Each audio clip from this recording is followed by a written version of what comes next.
ይህ ፊልም በፍጹም እድሜያችሁ ከ1 ዓመት በታች የሆናችሁ ባታዩት ይመከራል። ፊልሙን የምትከታተሉ ግን ላይክ በማድረግ ይጀምሩ። ፊልሙን ሲጨርሱ ካልተመቾት ላይኩን ማጥፋት ይችላሉ። ፊልሙ የሚጀምረው በአዲያ ንጉስ ጂሮድ ለልጁ ኪታና ልዩ የአንገት ሐብል ይሰጣታል። እሱም ይህ የአንገት ሐብል ሁልጊዜም ለሚሰማቸው ለጌታ ራይደን የተሰጠ ስጦታ እንደሆነ ያብራራላታል። ልክ በዚህ ቅጽበት የውጭው ዓለም ንጉስ ነገስት ሻኦካን ይደርሳል። እሱም ሁሉንም ግዛቶች በእሱ አገዛዝ ስር ለማዋሃድ ይፈልጋል። ነገር ግን ታላላቅ አማልክት አንዳንድ ደንቦችን አስቀምጠዋል። በሰራዊቱ ከሚደረግ ጦርነት ይልቅ የአንድ ለአንድ ፍልሚያዎች ይኖራሉ። አንድ ግዛት ተከታታይ 10 ውድድሮችን ማሸነፍ ከቻለ በተቃዋሚው ላይ የበላይነት ይሰጠዋል። ኤዴንያ ቀደም ሲል ሁሉንም ታላላቅ ተዋጊዎቿን አጥታለች። ስለዚህ አሁን ሊያድናቸው የሚችለው ጂሮድ ብቻ ነው። ሻኦካንና ጂሮድ ውጊያ ይጀምራሉ። ሁለቱም አስደናቂ ችሎታቸውን ያሳያሉ። ጂሮድ የሻኦካንን መሳሪያ አስጥሎ መሳሪያው በአንድ ሐውልት ውስጥ እንዲሰካ ያደርገዋል። ነገር ግን ሻኦካን በፍጥነት መልሶ ይወስደዋል እና ሐውልቱ ይፈርሳል። ጂሮድ ውጊያውን ይቀጥላል። ሻኦካንን ጥቂት ጊዜ ይዋጋዋል። ነገር ግን ይህ በቂ አልነበረም። ሻኦካን የጂሮድን ሰይፍ በጣቶቹ መካከል በመሳብ መሳሪያውን ያስጥለዋል። በመዶሻውም ወቅቱ ይገድለዋል። ከዚያ በኋላ ሻኦካን ኤዴንያ ለእሱ መሆኑን ያወጃል። ሰማዩም ይጨልማል። ተስፋ የቆረጠችው ንግስት ሲንደል ሰይፍ ሰርቃ ከጠባቂዎቹ ጋር መዋጋት ትጀምራለች። ነገር ግን በቀላሉ ያሸንፏታል እናም ይማርኳታል። ከዚያም ሻኦካን ህዝቡ እንዲንበረከክ ይጠይቃል። ሲንደል እና ሲቪሎች በሙሉ ይንበረከካሉ። ሆኖም ኪታና ወደ አባቷ አስክሬን ሄዳ ሰማያዊ ሪባን ወስዳ ጸጉሯ ላይ ታስራለች። ሻኦካን እሷን እንደ ልጅ አድርጎ ለማሳደግ ይወስናል። ከ20 ዓመታት በኋላ ኪታና በአሁኑ ጊዜ ከጂሮድ ጋር የምትሰለጥን ብርቱ ተዋጊ ሆናለች። መጀመሪያ ላይ ጄድ የበላይነቱን የያዘች ይመስላል። ነገር ግን ኪታና ሪባኗን ይዛ እንደ መሳሪያ ትጠቀምበታለች። ይህ ውጊያውን እንድታሸንፍ ያስችላታል። ወደ ቤተ መንግስት በሚመለሱበት መንገድ ላይ ጄድ ዛሬ የኪታና ቦዲጋርድ የሆነችበት ዓመታዊ በዓል መሆኑን ትጠቅሳለች። ኪታና ሁልጊዜም እንደ እህት ስለምታያት አመስጋኝ ነች። 2 የአየር ማራገቢያ ቢላዎችን በስጦታ በመስጠት ታመሰግናታለች። በቤተ መንግስት ሻኦካን አዲሱ ውድድር መጀመሩን ያውጃል። በዚህ ጊዜ ደግሞ ምድርን ይፈልጋል። ልክ በዚህ ቅጽበት ማንኛውንም ቁስል መፈወስና ሰውን ወደ አምላክነት መለወጥ የሚችለው የሺኖካን ክታብ ይፈልግ የነበረው ሻንግ ቱሱንግ ይቀላቀላቸዋል። ሻንግ ቱሱንግ ክታቡ ካኖ በተባለ ቅጥረኛ ተዋጊ እንደተሰረቀ ደርሶበታል። ይህ በእንዲህ እንዳለ በምድር ላይ ጌታ ራይደን 4 ሻምፒዮኖችን ይሰበስባል። የአሸዋ ሰዓት ውድድር በቅርብ እንደሚጀምር ያሳያል። ነገር ግን አሁንም አንድ ተዋጊ ጎድሎባቸዋል። ቡድኑ በተሻለ ፍጥነት ማጠናቀቅ አለባቸው። በአንድ አሮጌ መጋዘን ውስጥ ጆኒ በወሮበሎች ተከቧል። ከእነሱ ጋር ከመዋጋቱ ከመጀመሩ በፊት ጣቱን ያሳያቸዋል፣ ይሰድባቸዋል ማለት ነው። አስደናቂ የውጊያ ችሎታውን ያሳያል። ይህ ያለምንም ልፋት ከብዙ ሰዎች ጋር እንዲዋጋ ያስችለዋል። አንዲት ሴት ሮኬት ልተኩስበት ስትል እሱ መኖሯን ተገንዝቦ ለመግደል የብረት ዘንግ ይወረውርባታል። አካሏ ሲወድቅ ሮኬቱ ግን ይተኮሳል። ስለዚህ ጆኒ እሱን ለማምለጥ ይዘላል። ሮኬቱን በምትኩ ሄሊኮፕተር ይመታል። ሆኖም ከዚህ ውስጥ ምንም እውነተኛ ነገር የለም። በአሁኑ ጊዜ በቴሌቪዥን ላይ እየተጫወተ ያለ አሮጌ ፊልም ነው። ጆኒ በጣም ታዋቂ የአክሽን ኮከብ ነበር። አሁን ግን የክብር ቀኖች አልፈዋል። አሁን ከዝግጅቱ በኋላ ማንም ትኩረት በማይሰጥበት ስብሰባዎች ላይ ፊርማዎችን በመፈረምና ቁሳቁሶችን በመሸጥ ገንዘብ ለማግኘት ይሞክራል። ጆኒ በመኪና ማቆሚያ ቦታ እቃዎችን መኪና ውስጥ እያስቀመጠ ሳለ በዓለም ዕጣ ፈንታ ላይ በሚወሰነው ውድድር ላይ እንዲሳተፍ አንድ ቡድናቸውን እንዲቀላቀል በሚፈልጉት በራይደን እና በሶኒያ ይቀርባል።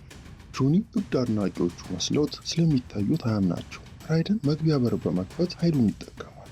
አሁን ጆኒ ያመናቸው። ስለዚህ ወደ ራይደን ሰማያዊ ቤተ መቅደስ ለመድረስ በሩን ይሻገራል። ሌሎች ሻምፒዮኖች ሲሰለጥኑ ይመለከታል። እነሱም ኃይል እንዳላቸው ይርዳል። እሱም ምንም ኃይል ስለሌለው ይህ ለሱ ፍትሃዊ ያልሆነ ይመስለዋል። ሶኒያ ውድድሩ ሞርታል ኮምባት እንደሚባል ታብራራለታለች። ምክንያቱም ሻምፒዮኖች በውጊያ ላይ ሊሞቱ ስለሚችሉ ጆኒ ይደነግጣል እና ማቆም እንደሚፈልግ ያሳውቃል። ራይደን ምድር 9 ውድድሮችን እንደተሸነፈች ይጠቅሳል። ስለዚህ ይህንንም ከተሸነፈች ሻኦካን ዓለማችንን ይቆጣጠራል። ጆኒ አሁንም አልተስማማም እና እሱ ተዋናይ ብቻ መሆኑን ያሳውቃቸዋል። ሆኖም ሶኒያ 5 ጥቁር ቀበቶችና ብዙ ዋንጫዎች እንዳሉት ታውቃለች። ሆኖም ጆኒ እነዚህ ቀናት እንዳያልፉ ይናገራል እና ጥሏቸው ይሄዳል። በውጭው ዓለም ኳንቺ ከወደቁት ሻምፒዮኖች አንዱን ለማስነሳት ጨለማ የአምልኮ ስርዓት ያከናውናል። ብዙም ሳይቆይ ሰዎቹ ከምድር የካኖን አስክሬንን ይዘውለት ይመለሳሉ። ኳንቺም እሱንም ለማስነሳት ኃይሉን ይጠቀማል። ካኖ እንደነቃ ሶኒያ እንደገደለችውና ልዩ ኃይሉን እንዳጠፋችው ያስታውሳል። ኳንቺ ክታቡን ከእሱ ወስዶ ወደ ሻኦካን ለመውሰድ ይሄዳል። ኳንቺ አስማት ተጠቅሞ አዲስ አይን እንዲደረግለት ካኖን ይከተለዋል። ካኖ ሌዘር መሰሉን አይኑ ላይ ያደርጋል። በሰማያዊ ቤተ መቅደስ የመጨረሻዋ የአሸዋ ቅንጣት ይወድቃል። ሶኒያም ለመጀመሪያ ውድድር ውጊያ ስለተመረጠች ማብራት ትጀምራለች። እሷ ከጠፋች በኋላ ኮል 2 ሻምፒዮኖችን መምረጥ እንዳለባቸው ያስታውሳል። በአንድ ባር ውስጥ ጆኒ የድሮ ፍልሚያዎችን ቪዲዮዎችን እያየ በጣም ስለሚያዝን ሌላ መጠጥ ይጠይቃል። ነገር ግን በድንገት ወደ ውጭ ዓለም በቴሌፖርት ይወሰዳል። ከዚያም ነበልባሎች ሰማዩን ሲያበሩ ኪታና በፊቱ ትታያለች። እያንዳንዱ ነበልባል ተዋጊዎችን ይወክላሉ እና አንድ ቡድን ሻምፒዮንነቱ ሲያልቅ ውድድሩ ያበቃል። ደውሉ እንደተመታ ኪታና ቢላዋን ትወረውራለች። ጆኒም ያመልጠዋል። ኪታና በቡጢ በቢላዎቿ ጥምረት ማጥቃትን ትቀጥላለች። ጆኒም በእርግጫ እስክትጥለው ድረስ በጥሩ ሁኔታ ይከላከላል። በመጨረሻ ይህንን በቁም ነገር ለመውሰድ ወስኖ ጆኒ በትክክለኛ እንቅስቃሴዎች ይመለከታል። ሆኖም ኪታና እንደገና ትጥለዋለች። ጆኒ ጣራ ላይ ሲወጣ ኪታና እግሩን ለመቁረጥ አየር ማራገቢያዋን ትወጥረዋለች። ከዚያ ዘላ ጀርባው ላይ ታርፋለች። በጣሪያ ውስጥ በእርግጫ ጥላው እንዲወድቅ ታደርገዋለች። ሻኦካን ኪታና እንድታጠናቅቀው ይጠይቃታል። እሷ ግን አትንቀሳቀስም። ጆኒም ራሱን ይስታል። አካሉ ሲጠፋ እንደተሸነፈ ለመምሰል በሰማይ ላይ አንድ ነበልባል ይጠፋል። ይህ እንዲህ እንዳለ ሶኒያ የሻኦካን የትዳር አጋርና ከሻምፒዮኖች ሲንደልን ታገኛለች። ከመሬት ላይ ስለታም ካስማዎች በመውጣት ሲጀምሩ ሶኒያ የኃይል ቦልት ተኩሳለች። ሲንደል ግን በቀላሉ ታመልጠዋለች። ሶኒያ እንደገና ስትተኩስ ሲንደል እሷን ለመግደልና ከግድግዳ ጋር ለማጣበቅ የባንሺ ጥቃትን ትጠቀማለች። ሌላ ካስማ ወጥቶ የሶኒያን እጅ ይቧጭረዋል። ሲንደል እሷን ለመግታት ከግድግዳ ጋር ለማጣበቅ የባንሺ ጥቃቷን ትጠቀማለች። ሲንደል እንደገና ታጠቃለች። ሶኒያም አጽም እስክታገኝ ድረስ በትንሿ ክፍል ውስጥ ትሮጣለች። እሱንም እንደ ጋሻ ትጠቀምበታለች። ይህ ወደፊት እንድትራመድና ሲንደልን እንድትመታ ያስችላታል። ይህም ጩኸቷን ያስቆመዋል። በዙሪያው ካስማዎች መታየታቸው ሲቀጥሉ ሴቶቹ ወለል ላይ መዋጋት ይጀምራሉ። ሲንደልም ሶኒያን ከላይዋ ላይ ለመጣል እንደገና ትጮኻለች። በመቀጠል ሶኒያ ወደ ካስማዎቹ ለመግፋት ከመያዟ በፊት በቦልት እጆች ትመታለች። ነገር ግን ሲንደል መዋጋቷን ለመከላከል ትጮኻለች። ሶኒያ በአኳላ ላይ ቦልቶችን በመተኮስ ምላሽ ትሰጣለች። ከዚያም ጭንቅላቷንና አንገቷን በእግሮቿ በመያዝ ሲንደልን ካስማ ላይ ትጥላታለች። ውጊያውንም ታሸንፋለች። ሁለቱም ሶኒያና ጆኒ ወደ ቤተ መቅደስ ይመለሳሉ። እዚያም ራይደን ጆኒ መገለሉን ያሳውቃል። ጆኒ በሽንፈቱ ምክንያት ሊያዝን ወደ ማዕዘን ሲሄድ ራይደን ይከተለውና አማልክት እሱን የመረጡት በምክንያት እንደሆነ ይነግረዋል። በማግስቱ ኪታና በጫካ ውስጥ ወዳለው ትንሽ ቤተ መቅደስ ሄዳ የአንገት ሐብል ታደርጋለች። ይህም ወደ ራይደን ቦታ በቴሌፖርት ይወስዳታል። ጆኒ እሷን በማየቱ ይናደዳል። ነገር ግን ራይደን ኪታና በሚስጥር ከእሱ ጋር እየሰራች እንደሆነ ይገልጽለታል። ሻኦካን ስለሚመለከት እውነተኛ እንዲመስል ጆኒን በትክክል መምታት ነበረባት። ኪታና ሻኦካን ክታቡን እንዳገኘውና ካስነሳው የማይቀም እንደሆነ ትነግራቸዋለች። በመጨረሻም ለሻምፒዮኖቹ ጓደኞቿ ጄድ በውድድሩ ላይ እንዳለች ትነግራቸዋለች እና ለእሷም ደግ እንዲሆኑ ትጠይቃቸዋለች። ኪታና ወደ ዓለሟ ስትመለስ እሷን ስትከታተላ ስለነበረ ጄድን ከቤተ መቅደሱ ውጭ ታገኛታለች። ጄድ ኪታናን ከዳተኛ ትላታለች እና ለሻኦካን ታማኝ ለመሆን እንደማለች ታስታውሳታለች። በኋላ በራይደን ቤተ መቅደስ ቡድኑ ሞታል ተብሎ ይታሰብ የነበረው ጓደኛቸውን ኩንግላኦን በማየታቸው ይደነግጣሉ። ወደ ህይወት የመለሰ ከአንቺ ስለነበረ አሁንም በውድድሩ ላይ ነው። ነገር ግን ለተቃራኒ ወገን እየተዋጋ ነው። በእጅ ምልክት ኮፍያውን ይቆጣጠራል። ይህም የራይደንን ጀርባ እንዲቧጭር ያደርገዋል። በተመሳሳይ ጊዜ 3 ሻምፒዮኖች ይጠፋሉ። ኩንግላኦም ወደ ውድድሩ ይጠራል። ነገር ግን ከመጥፋቱ በፊት ባልደረቦቹን ይጠራል። ሶኒያ ከኳንቺ ጋር ስትዋጋ ጆኒ በሻንግ ቱሱንግ ጥቃት ይሰነዘርበታል። እሱም ግድግዳ ላይ ከመጣሉ በፊት ኃይሉን ይመጣዋል። ራይደን ለመዋጋት ይሞክራል። ነገር ግን ሻንግ ቱሱንግ ኃይሉ ወደ ክታቡ መምጣት ይጀምራል። ሶኒያ ከዚያ በፍጥነት ቦልት ትተኩሳለች። ይህም ጠላቶቻቸው በቴሌፖርት እንዲጠፉ ያደርጋል። በውጭው ዓለም ኳንቺ ንጉሠ ነገሥቱን የማይሞት ለማድረግ ክታቡን በደረቱ ላይ ይተክላል። ከሰከንዶች በኋላ በቆሻሻ ማፈሻዎች ውስጥ ሻኦካን ተቃዋሚው ኮልን ያገኛል። እሱም ወዲያውኑ ያጠቃል። እናም በቀላሉ ይጣላል። ኮል ጨረር ይተኩሳል። ይህም ሻኦካን መዶሻውን እንዲጥል ያደርገዋል። ውጊያቸው በትክክል ይጀምራል። ኮል በመጨረሻ ሻኦካን ላይ ጨረር ከማሳረፉ በፊት ጥቂት ምቶችን ይለዋወጣሉ። ነገር ግን ያለምንም ጉዳት ብቻ ይገፋዋል። ኮል ተስፋ ለመቁረጥ ፈቃደኛ አልሆነም እና መሞከሩን ይቀጥላል። እንዲያውም የሻኦካንን አንገት ይቧጭረዋል እና ደረቱን ይወገዋል። ሆኖ ቁስሎቹ በፍጥነት ይዘጋሉ እና ሻኦካን ኮልን በመዶሻው ይመታዋል፣ ወዲያውም ይገለዋል። ከዚያም የኮልን አስክሬን ውሃ ውስጥ ይጥለዋል። በተመሳሳይ ጊዜ ጃክስ በጎዳናዎች ላይ ከጄድ ጋር መዋጋት አለበት። ውጊያቸው ሲጀምር ጃክስ እሷ በተሳሳተ ወገን ላይ እንዳለች ይነግራታል። መሳሪያዋን ለማጥፋትም የሮቦት እጆቹን ይጠቀማል። ነገር ግን ለመስበር በጣም ጠንካራ ነች። ጥቃቶችን መለዋወጥ ይቀጥላሉ። ጃክስን በመጨረሻ ጄድን መሳሪያውን ያስፈታታል። እሷ አሁንም መዋጋት ትቀጥላለች። አሁን ግን ጃክሰን ማቆም አይችልም እና በጥቂት ደቂቃዎች ውስጥ ትወድቃለች። እሱም ውጊያውን ያሸንፋል። ጄድ እንዲገላት ትነግረዋለች። ነገር ግን ጃክስ ኪታና ኮልን ማዳኗን ያስታውሳል እና ይልቁንም ያነሳታል። ስለዚህ እኩል ይሆናሉ። ይህ በእንዲህ እንዳለ የኮንግ ላኦ ተቃዋሚ ሊዮ ካንግ ነው። እሱም በኮፍያው ቢላዋ ላይ እሳት ይተኩሳል። ነገር ግን በማንኛውም ነገር ማምለጥ አለበት። ውጊያው ይጀምራል እና ሊዮ ካንግ የኮንግ ላኦን እጆችና እግሮች እንዲሁም ኮፍያውን ማምለጥ ወይም መከላከል ስላለበት የበለጠ ጥንቃቄ ማድረግ አለበት። ጥቂት ምቶችን ከተለዋወጡ በኋላ ኮንግ ላኦ ሊዮ ካንግን ያሸንፈዋል እና ከአምድ ጋር ይገፋዋል። ሊገለውም ይዘጋጃል። ተስፋ የቆረጠው ሊዮ ካንግ ቀደም ሲል በአንድ ወገን እንደነበሩ እንዲያስታውስ በመጠየቅ እንዲያስብ ለማድረግ ይሞክራል። ይህ ሀሳቡን ለመቀየር በቂ አይደለም። እናም ኮንግ ላኦ ኮፍያውን በቴሌፖርት እንዲደረግ የሚያስችለውን በር አድርጎ በመጠቀም ጥቃቱን ይቀጥላል። ጓደኛው መልሶ እንደማያገኝ በመቀበል ሊዮ ካንግ ኮፍያውን ወደ ኮንግ ላኦ እጅ ከመመለሱ በፊት እሳት ያነድበታል። እሱ ግን ነበልባሉን ያጠፋል። በምቶች መካከል ኮፍያውና ነበልባሉ መተኮሳቸውን ሲቀጥሉ ውጊያው ይቀጥላል። ሊዮ ካንግ የራሱን እግሮች በመጠቀም የበላይነቱን እስኪያገኝ ድረስ የጥቃት ኮፍያው ወለሉ ላይ እንዲሰካ ያደርገዋል። ስለዚህ ኮንግ ላኦ አንድ የመጨረሻ ተስፋ የቆረጠ እንቅስቃሴ ይሞክራል። ሊዮ ካንግ እጆቹን ይዞ እሱን ለመግደል ኮፍያው ላይ ጥለዋል። ከዚያ በኋላ ሻኦካን ክታቡን በአንድ ጎጆ ውስጥ ያስቀምጠዋል። ኳንቺ የሰብ ዚሮን አስክሬን ይጠይቀዋል እና እሱንም ወደ ህይወት ይመልሰዋል። አሸናፊ የሆኑ ሻምፒዮኖች ወደ ቤተ መቅደሱ ሲመለሱ ራይደን በህይወት መኖሩን ያረጋግጣሉ። ኮል እንዳልተመለሰ ሲረዱ ስሜታቸው ይበልጥ ይበላሻል፣ ምክንያቱም እሱ ሞቷል።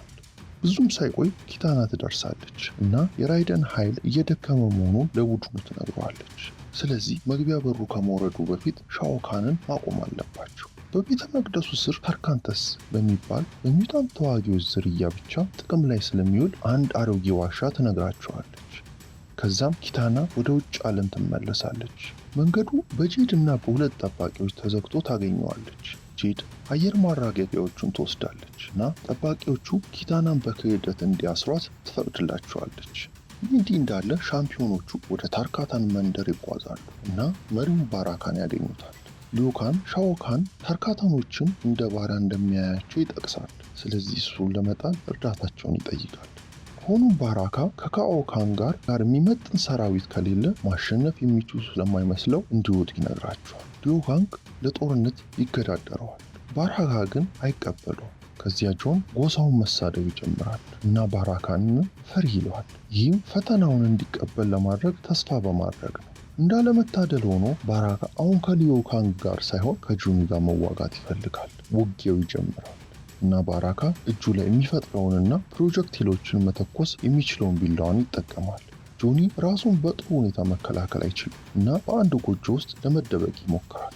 ባራካ ግን ያገኘዋል። አንዳንድ ቁሳቁሶችን በመጠቀም ጆኒ ጥቂት ምቶችን ለመከላከል ይሞክራል። ሆኖም ባራካ አሁንም በጣም ጠንካራ ነው እና በቡጢ መጥቶ በጣሪያ ውስጥ እንዲበር ያደርገዋል። ጆኒ መሬት ላይ ሲንከባልል ሶኒያ ተዋናይ ብቻ ከሆነ መተወን እንዳለበት ትነግረዋለች። ጆኒ በመጨረሻ የተዋጊው ባህሪውን ይወስዳል እና ሙሉ በሙሉ ያንን ያደርገዋል። ስለዚህ አሁን ጥቃቶቹ ፈጣንና በትክክል የሚያተርፉት ናቸው። በጥቂት ሰከንዶች ውስጥ ባራካንን ጥግ ያስይዘዋል እና ትኩረቱን ሰርቆ ብልቱ ላይ ይመታዋል። ውጊያውንም ያሸንፋል። ባራካ በጆኒ ችሎታ ይደነቃል እና ሻምፒዮኖቹን ለመርዳት ይስማማል። በዚህ ምሽት ባራካ ወደ ዋሻው ይመራቸዋል እና በሩ ላይ ያሉትን ጠባቂዎች ይገላሉ። እንዳለመታደል ሆኖ ታርካታኖች ቤተ መንግስት ውስጥ ስለማይፈቀድላቸው ከሱ ጋር መሄድ አይችልም። ስለዚህ ሻምፒዮኖቹ በሩን ተሻግረው ወደ ቤተ መንግስቱ ከመግባታቸው በፊት ባራካን ይወጣል። በዙፋኑ ክፍል ውስጥ ሻኦካን ኪታናን እንዴት ማነጋገር እንዳለበት ያስባል። ኳንቺ ሲንግልን አስቀድሞ አስነስቷታል። ስለዚህ ኪታና እናቷን ሲገል እንድትመለከት ያስፈራራታል። ኪታና በመጨረሻ ወደ ምድር እንደሄደች ትናገራለች። ራይደንን ለማግኘት ብቻ ፈልጋ እንደነበር፣ ነገር ግን ልታገኘው እንዳልቻለች ትነግሯለች። ሻኦካን ለከዳተኞች ምሳሌ እንድትሆን ሰዎች ኪታናም በከተማው አደባባይ በሰንሰለት እንዲያስሯት ያዛል። በአንድ ኮርነር ውስጥ አንድ ሰው ከጥላ ውስጥ ሆኖ እንደሚመለከታቸው ሳያውቁ ሻምፒዮኖቹ ክታቡን ለመፈለግ ይከፋፈላሉ። ሊዮካንግ መጀመሪያ ያገኘዋል፣ ነገር ግን ሻኦካን ወዲያውኑ ይከተለዋል እና ሊዮካን ሻኦካንን መምታት በቂ እንዳልሆነ ይናገራል። ስለዚህ ልዩ ጥቃቱን ይለቃል። ሁለት ግዙፍ የእሳት ዘንዶች በሻኦካን ላይ ይተኮሳሉ እና እሱ ለብዙ ሰከንዶች በነበልባሉ መሃል ይቆማል። ሆኖም ይህ አሁንም እሱን አይጎዳውም። ተዋጊዎቹ የእጅ ለእጅ ውጊያዎችን ይቀጥላሉ እና ሊዮካንግ የሻኦካንን መሳሪያዎች ማስፈታት ይሳካለታል። ስለዚህ መዶሻውን አንስቶ የክታብ ጎጆውን ለማጥፋት ይሞክራል። እንዳለመታደል ሆኖ ሻኦካን ያስቆመዋል እናም ይጥለዋል። ልክ በዚህ ቅጽበት ጃክስ ይደርሳል። ስለዚህ ጃክስ ጎጆውን ለመስበር የሮቦት እጆቹን ይጠቀማል። የሮቦት እጆቹን ሲጠቀም ሊዮካንግ ሻኦካንን በጠንካራ የእሳት ጥቃቶቹን ትኩረት ይስበዋል። ጃክስ ክታቡን ከመያዙ በፊት ሻኦካን ሊዮካንግን ገፍቶ በምትኩ ጃክስን ያጠቃል።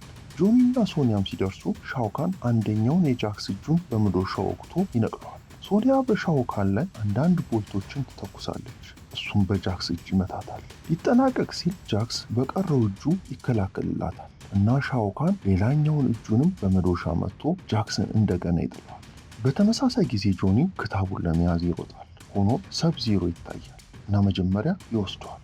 ሻኦካን ትኩረቱ መከፋፈሉን ተጠቅሞ ጃክሰን ከአምድ ጋር ይጥለዋል እና እጁንና አንገቱን ይወቀዋል። ይህም በአሰቃቂ ሁኔታ ይገድለዋል። ሶኒያ ሻኦካንን ትሰድባለች።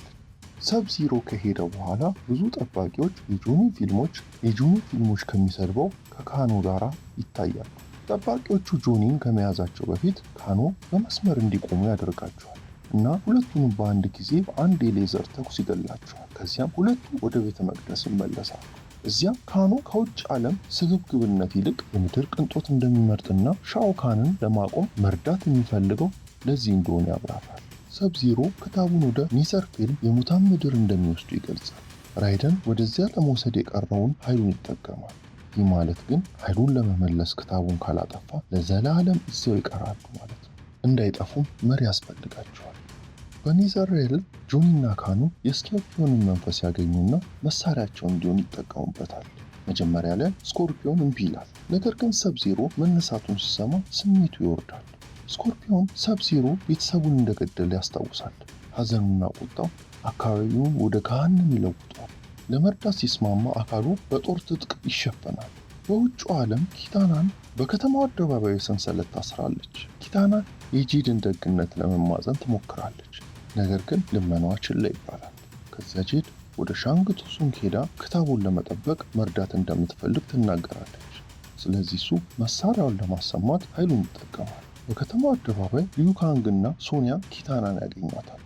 ምንም ነገር ከማድረጋቸው በፊት ሻኦካን ለመጨረሻው ውድድር ውጊያ ይታያል። ሶኒያና ሊዩካንግ በእነሱ ኃይሎች ከእርሱ ጋር ለመዋጋት አብሮ መስራት የተቻላቸውን ያህል ይጥራሉ። ነገር ግን ሻኦካን በጣም ኃይለኛ ነው እና ሁለቱንም በቀላሉ መያዝ ይችላል። ሶኒያን ይጥላታል እና ይገላት ምንም አይቀረው። ሆኖም ሊዩካንግ በእሳት ያስቆመዋል። ለጥቂት ጊዜ በኔዘርሬል ከተዘዋወሩ በኋላ ቡድኑ ቅጂዎችን ለመፍጠር የሚያስችለውን አዲሱን የጥላ ኃይሉን ሰብ ዚሮ ያጋጥሙታል። እነዚህ ቅጂዎች ከጆኒ እና ከካኖ ጋር ሲዋጉ፣ ስኮርፒዮን ደግሞ ከእውነተኛው ሰብ ዚሮ ጋር ይዋጋል። የእሱ አዲስ ችሎታ በጠንካራ ቦታዎች ላይ እንዲያልፍ፣ በፍጥነት እንዳይደርስበት እንዲንቀሳቀስ ያስችለዋል። ቅጂዎቹም ተመሳሳይ ችሎታ አላቸው። ስለዚህ ጥቂት ጊዜ ካመለጡ በኋላ ጆኒ አንደኛውን ለመያዝ ይሳካለታል። ሆኖም ሁለተኛው ቅጂ ካኖንን ከጀርባው ይይዘዋል። ካኖ ከመጥፋቱ በፊት ክታቡ እንዲወድቅ የጥላዎቹን ቀበቶ ይተኩሳል። ጆኒ ደግሞ ወደ ገሃነም እሳት ውስጥ ከመውደቁ በፊት ቅርሱን ለመያዝ መሬት ላይ ይንሸራተታል። አሁን እሱም ማጥፋት አለባቸው፣ ነገር ግን እንዴት እንደሆነ ማንም አያውቅም። ልክ በዚህ ቅጽበት ቅጂ ይመለሳል። ስለዚህ ካኖ ለመዋጋት ሲቀር ጆኒ ክታቡን ይዞ እንዲሸሽ ያደርገዋል።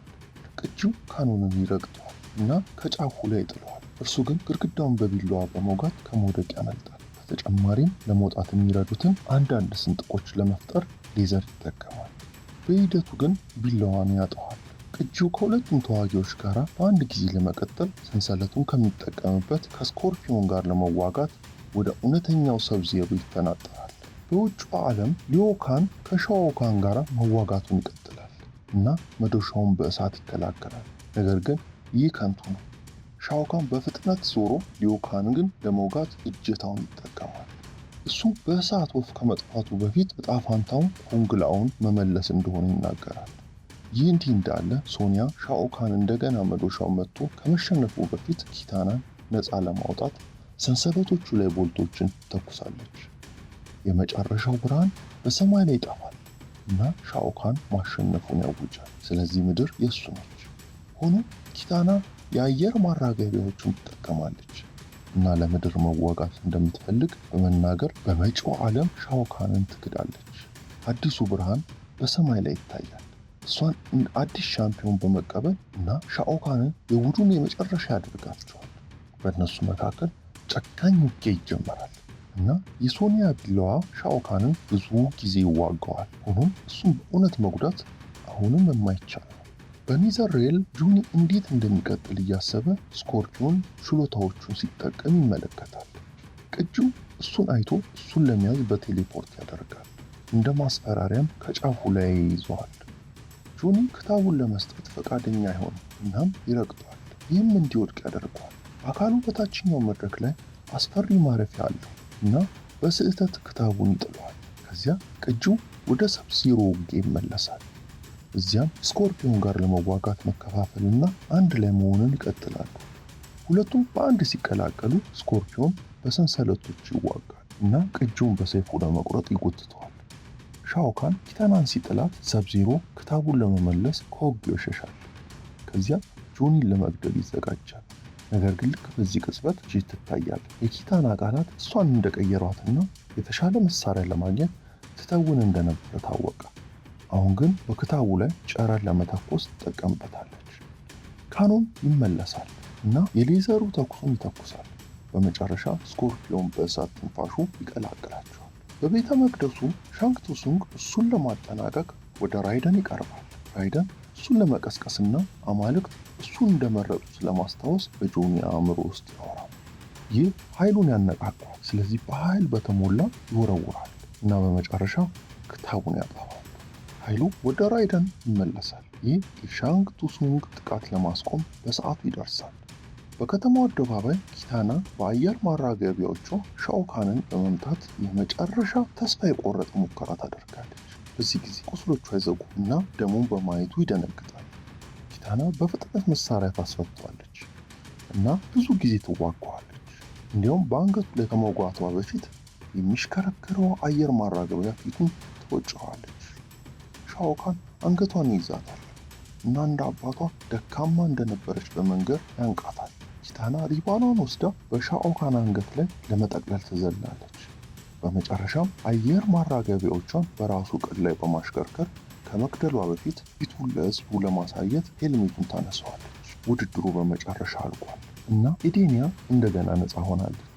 ስለዚህ ሕዝቡ ኪታናን አዲሷ ንግሥታቸው እንደሆነች ያውጃሉ። ከተወሰነ ጊዜ በኋላ ኪታና ጄድ ቀኝ እጇ ሆና ዙፋን ላይ ትቀመጣለች። ይህ በእንዲህ እንዳለ ጆኒ ይህንን ሙሉ ታሪክ ለታርካታኖች ይነግራቸዋል። ነገር ግን በራይደን እና በሻምፒዮኖቹ ይቋረጣል። ካኖ ኳንቺን ማርኮታል። ስለዚህ በቀደሙ ፍልሚያዎች ያጧቸው ተዋጊዎች በሙሉ ለመመለስ እሱን ለመጠቀም አቅደዋል። የዛሬው ፊልማችን በዚሁ አበቃ። እንደዚህ ያሉ ተጨማሪ ቪዲዮዎች ማየት እንድትችሉ ሰብስክራይብ ማድረጎትን፣ ላይክ ማድረግና ኮመንት ላይ ሀሳቦትን መጻፎትን እንዳይረሱ። እናመሰግናለን።